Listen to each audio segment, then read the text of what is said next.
licu mesta i kaže prosto kakva je situacija na terenu. Sada ne znamo kasnije šta se desilo, ali da čujemo šta je ono rekao. Bonnel. Bonjour Pascal Pro, vous m'entendez correctement? Vous êtes sur le terrain, dans le Donbass. Je voudrais que vous nous donniez les dernières informations de ce qui se passe sur le terrain. Alors oui, je vais vous les donner tout de suite, mais il ne faut pas oublier que depuis 2014, cette guerre a débuté. Dans le Donbass, c'est le berceau là où je me trouve.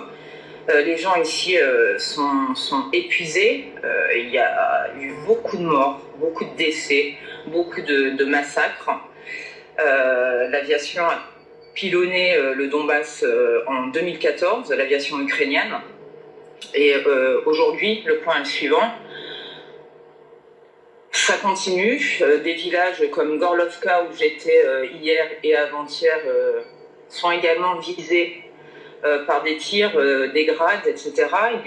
Il y a des blessés, il y a des morts que je filme quotidiennement, que je photographie également, pour garder ça en témoignage. Je n'ai aucun message politique, hein, mais sachez simplement que depuis une semaine, on parle de ce conflit, mais il dure depuis 8 ans. Il y a eu 13 000 morts. 13 000 morts. Les gens sont épuisés, ils se sentent tous ukrainiens. Ce que je peux vous dire, c'est qu'ils sont très surpris que l'Europe se rende compte de la situation. Alors que pour eux, cette situation de bombardement, c'est de vivre dans des caves, etc., de recevoir l'artillerie lourde fréquemment. Je l'ai documenté en 2015. Pour eux, c'est un quotidien depuis 2014, je le répète. Ensuite, je vous interromps parce qu'il y a effectivement tout le monde ne comprend pas la situation aussi précisément, évidemment, que vous la vivez depuis de nombreuses années. Vous avez dit, et ça m'a surpris, tous les gens se sentent ukrainiens. Et vous avez rappelé que les bombardements étaient ukrainiens. Il y a absolument. Mais quelque chose de grave que visiblement a échappé. La population du Donbass en 2014 a été ciblée par son propre gouvernement.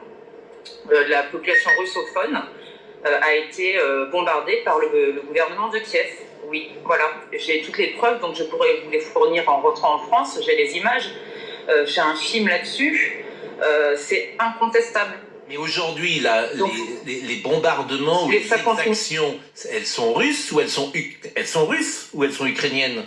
Du côté où je suis, elles sont ukrainiennes.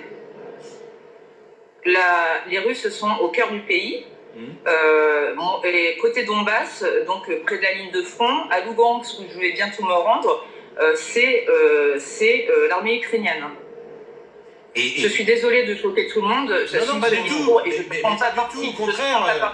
Et je ne défends pas Poutine. Hein, c'est simplement, moi je suis au plus près des civils. J'étais l'an dernier en Arménie. Je ne prends pas de position, simplement. Ce que vous dites est factuel. Il faut quoi?